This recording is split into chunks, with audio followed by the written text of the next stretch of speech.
Popular serial Anupama में आ गया है इंटरेस्टिंग मोड़, जहां 25 साल बाद वनराज और अनुपमा बन गए दोस्त। लेकिन क्या इसके बाद भी वनराज को कैफे से मिल सकता है कोई कामयाबी?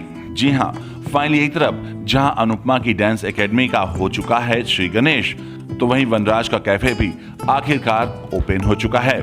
और कैफे ओपन होने के बाद चूंकि फर्स्ट डे था, इसलिए वनराज बेहद एक्साइटेड था और वो ग्राहकों के आने का बेसब्री से इंतजार कर रहा था। लेकिन जब काफी देर तक भी कोई कैफे में नहीं आता है, तब वनराज थोड़ा निराश हो जाता है।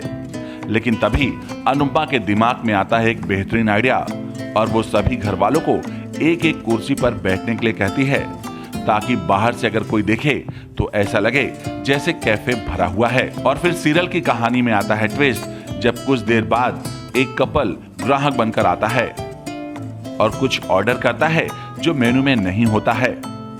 अब ये ऑर्डर किसी को आता नहीं है बनाने।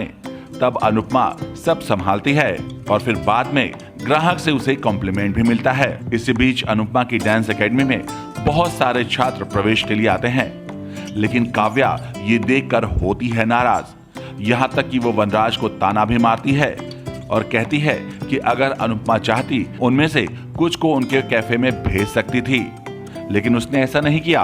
वहीं दूसरी तरफ भले ही वनराज के पास सिर्फ एक ही ग्राहक था, लेकिन वो उस दिन की कमाई से खुश था। कैफे से निकलने से पहले वो अनुपमा से पूछता है कि क्या वो उसकी दोस्त बनेगी। वनराज अनुपमा से कहता है कि उसके पास पहले इतनी जिम्मेदारियों का बोझ था कि वो वास्तव में दोस्ती नहीं कर पाया, लेकिन अब वो करेगा।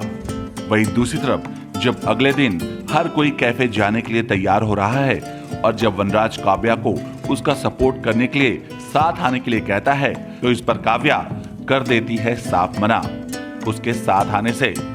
सीरियल के अपकमिंग एपिसोड में आप देखेंगे कि वनराज है बेहद परेशान और उसे है चिंता कि उसके पास उसके कैफे में दिन में सिर्फ एक ही ग्राहक था। वो खुद से सवाल करता है कि कहीं काव्या की बात सच ना हो जाए, और यही बात सोचकर वनराज होता है परेशान।